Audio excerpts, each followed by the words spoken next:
Hey, this is Dustin, and today I want to talk to you about footwear, and specifically about a pair of shoes that I really kind of bought by accident a couple of years ago.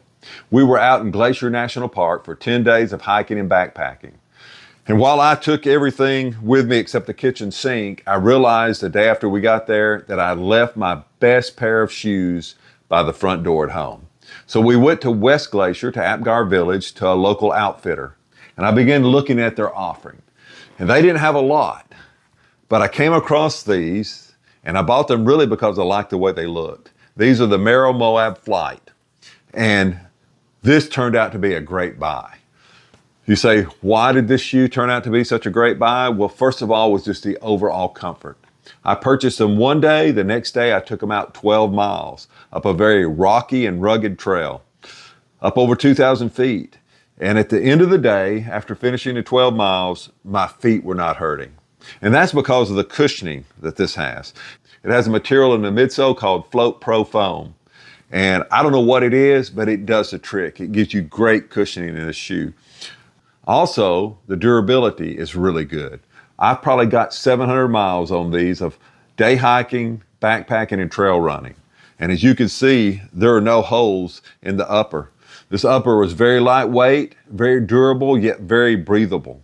Now the lugs are gone, but hey, the durability on these was really good. And then the overall cost. I paid $120 for them at the time, and that was full price. Now, what about the specs? Well, they weigh 10.6 ounces, and the heel stack is 29 millimeters. The forefront is 19, so you do have a 10 millimeter drop. If you're looking for zero drop shoes, these are not for you. But I was used to that because when I ran marathons, all of my shoes had about a 10 millimeter drop. The lugs on these were 3 millimeters. So what are the pros and cons on this pair of footwear? Well, the pros are easy. Great comfort, good durability, and a reasonable price. The only real con that I found was not having a rock plate. I like to have a rock plate in my footwear.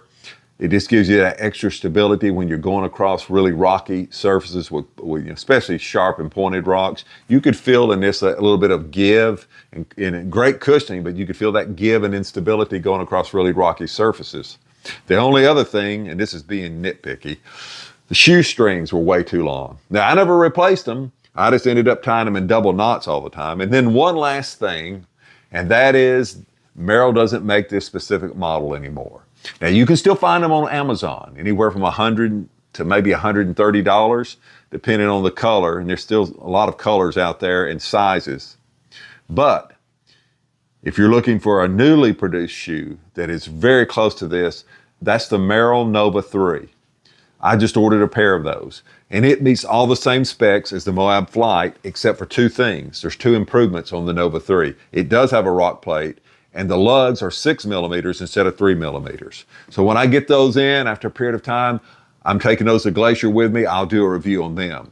But if you're looking for a budget item, now I replaced these back in the spring.